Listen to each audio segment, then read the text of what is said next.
Day by day, people are getting aware of the Pi network. And the most captivating part of all this is the price of Pi. The confusion and anticipation continue in different spheres. But one thing is for sure, Pi will undoubtedly have a price mark. Recently, I dove through the internet to find more about the price of Pi. That is what people perceive the price should be. Hello everyone and welcome back to BTech. The price difference is amazing. From Taiwan to Malaysia, Canada to Korea, United States of America to Nigeria, you really don't want to miss this. I will be taking you on a journey to see what others see as the price of Pi around the world. And I will also show you where you will be allowed to spend your Pi. I also have a question of my own. This question stems from the fact that some people are not really in tune as to what the price of Pi should be. Most people confuse the value of Pi with the price of Pi. If you fall in the category of those that are yet to be validated but have submitted their KYC, or those that are yet to see their Pi migrated to the wallet after the KYC, I have a message for you which is official from the Pi network. I suggest you watch and get the message. Saddle up, get ready to be entertained. At the end, you will gain value and know exactly what to expect as the price of Pi. Before I continue, I want to state clearly that the core team strongly frowns at the sale of Pi or exchange of Pi at this moment of the mainnet. Be aware. Try not to get scammed, or worse, have your account deleted.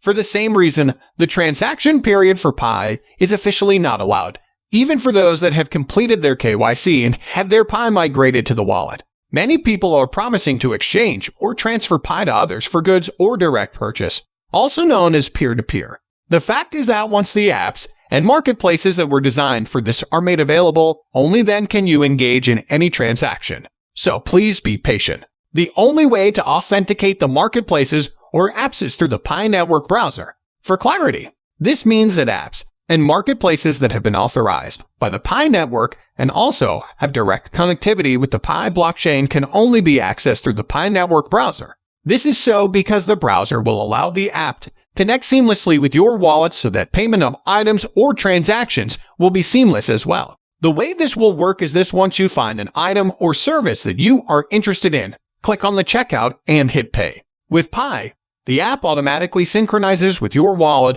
or will prompt you to connect the wallet to the marketplace. And then the deduction is done and the transaction begins. A very good reason for this is to protect and authenticate both the service provider and the individual requesting the service. For those that will shop online for items that will be delivered to them, the system is expected to hold the agreed amount of Pi for the item until delivery is complete. At this point, value and demand. If you are wondering what I mean by the value of Pi, take a look at the video I made where I discussed how value differs from price. I will leave the link to the video in the description. I will not discuss that in this video so that I can make this video as short as possible. It is no longer news that the Pi network has pioneers all over the world, and a lot of physical stores, hotels, service centers, markets, and sale points are getting ready to launch and accept Pi as a mode of payment. But as we go through the process of KYC and migration of Pi to wallets in the enclosed mainnet phase, many have taken it upon themselves to coin prices for the Pi network, and this varies from country to country. I will mention a few that I found on the internet recently. Permit me to warn you that the prices you are about to see are not official and in no way connected to the Pi network with the core team. Now that we have that out of the way, I recently found the following as the price of Pi in the following countries: Philippines $1 to 1 Pi, Taiwan $21 to 1 Pi, Malaysia $70 to 1 Pi, Vietnam $450 to 1 Pi, Korea $760 to 1 Pi, Canada $314,159 to 1 Pi, Nigeria $324,675 to 1 Pi, United States $1 million to 1 Pi. What I am struggling to understand is how they came about these prices. To be honest, it is unlikely for Pi network to launch with $1 million as the price or $314,159, let alone launch with a price of $750 to 1 Pi. I believe these are just figures that people wish the price could be.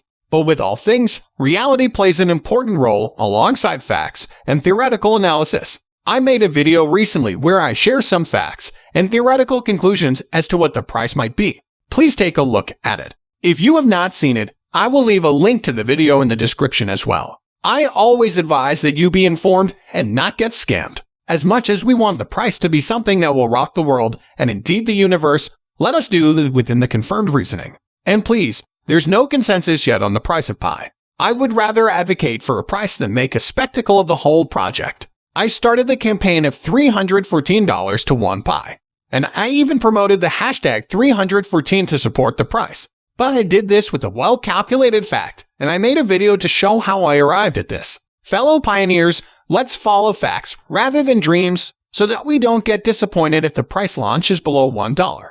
I gave reasons why I started advocating for $314 to 1 Pi. This was immediately after I found out that the price will be determined by the pioneers and also will be driven by the value. Once again, I have mentioned value. Still curious? Watch the video. And to those who keep flooding my comment section talking about how Bitcoin had no value when it launched and then gained value over years, I have news for you. The only reason that happened was that at the time, many people never agreed to the concept of a digital decentralized currency, and many didn't even know what that meant. Hence, it took a lot of time for Bitcoin to build a community that accepted the concept and then who would agree to exchange it for real money, thereby giving it a value which in turn gave rise to a price. The downside to that is that Bitcoin lost the plot. Bitcoin was supposed to be a digital currency that will serve as tender, but instead it is perceived more to be a value container. And all that is history now in the world of cryptocurrency. Cryptocurrencies these days are built upon utilities that drive some form of value to them and also give them a price.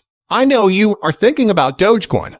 Dogecoin started as a joke and was not designed to be an actual asset, but it took another turn. Do you know of any utility that the coin supports or is built on? But the Pi network is on the opposite lane to some of these coins and has already built its community of acceptance. For those awaiting their KYC validation and those that are yet to get their Pi migrated to the mainnet, this message is for you officially released by the core team. Moderator mainnet migration of some pioneers were crawled back for some reasons including the US sanctions and change of their KYC status due to defected false information. Some crawlbacks may be false positives. If this is the case, the balance will be migrated again and restored to the wallet without any additional action needed by the pioneer. If the crawlback was due to sanctions, restrictions of false account information in KYC, their previously past KYC status will be reverted. Then the mainnet eligibility will be reversed, and their Pi will not be restored to the wallet until proven otherwise. If you have an answer to the question I asked in the course of this video,